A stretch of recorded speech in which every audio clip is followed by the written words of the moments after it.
2000 steps ഇറങ്ങി നമ്മൾ single root bridge കണ്ടു. ഇനി 1500 സ്റ്റെപ്സും കൂടെ പൂർത്തീകരിച്ച് നമ്മൾ കാണാൻ ആഗ്രഹിച്ചത് ഡബിൾ ഡെക്കർ റൂട്ട് ബ്രിഡ്ജിൻ്റെ വിശേഷങ്ങൾ നമുക്ക് കാണാം. ഡബിൾ ഡെക്കറിൽ ഞങ്ങൾ എത്തി. കാലതിൻ്റെ അടുത്ത് എൻ്റെ മടങ്ങി ചെറുതായിട്ട് ഫസ്റ്റിലായി മേടിക്കും. എൻ്റെ പുറകിൽ കാണുന്നതാണ് ഡബിൾ ഡെക്കർ റൂട്ട് ബ്രിഡ്ജ്. വേരുകൊണ്ട് ഉണ്ടാക്കിയിരിക്കുന്നതാണ്. ഇവിടുത്തെ tribal people, Khasi tribal people ഉണ്ട് മേഘാലയയിൽ, അവർ പണിതിരിക്കുന്നതാണ് കേട്ടോ. നല്ല ഭംഗിയുണ്ട് കാണാനായിട്ട്.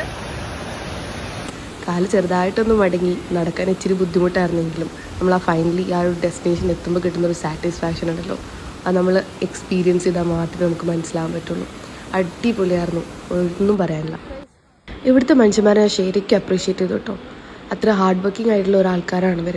മുകളിൽ നിന്നും കുറച്ച് സാധനങ്ങൾ പാക്ക് ചെയ്ത് ബാക്കിൽ ചുമന്ന് താഴെ കൊച്ചു കൊച്ചു ഷോപ്സ് ഉണ്ട്. അപ്പോൾ അവിടേക്ക് എത്തിച്ചു കൊടുക്കലാണ് ഇവരുടെ മെയിൻ ജോലി. ഇത് ഇവരുടെ ഡെയിലി റുട്ടീനാണ്. ചിലപ്പോൾ 2 or 3 വട്ടമോ ഒക്കെ ഇവരിങ്ങനെ ചെയ്യും. പക്ഷെ നമുക്ക് തന്നെ 3500 സ്റ്റെപ്പ് ഒരു ദിവസം തന്നെ താഴത്തേക്ക് ഇറങ്ങി മുകളിലേക്ക് കയറാൻ ചില്ലറ പാടൊന്നുമല്ല. ഇനി ഒരു 1000 സ്റ്റെപ്സും കൂടെ കയറാനുണ്ട് മുകളിലേക്ക്. അല്ലെങ്കിൽ നമ്മുടെ ട്രെക്ക് കംപ്ലീറ്റ് ആണ്. അത് 1.5 കയറ്റമാണ് മക്കളെ. ഇറങ്ങിയപ്പോൾ ഇത്ര ബുദ്ധിമുട്ട് ഇറങ്ങിയില്ല. പോണ വഴിക്കൊക്കെ ലവന്മാരെ കാണും, കുഞ്ഞു കുഞ്ഞു പുഴു. തിരിച്ച് മുകളിലേക്ക് കയറാൻ പ്രയാസമുള്ളവരെ ഇങ്ങനെ റിക്വസ്റ്റ് ചെയ്ത് കഴിഞ്ഞാൽ ഡോളി എന്ന് പറഞ്ഞ സംഭവത്തിൽ ഒരു ചുമന്നുകൊണ്ട് പോകും. അതുമാത്രമല്ല ഇത് ചാർജബിൾ ആണ്. ഇവിടെ ഈ സർവീസ് ഓരോ പോയിന്റ് എത്താൻ നേരത്തും റേറ്റ് കൂടിക്കൊണ്ടും കുറഞ്ഞുകൊണ്ടിരിക്കും കേട്ടോ.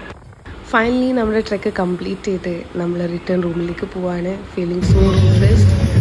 അപ്പോൾ thank you so much for watching. Bye by.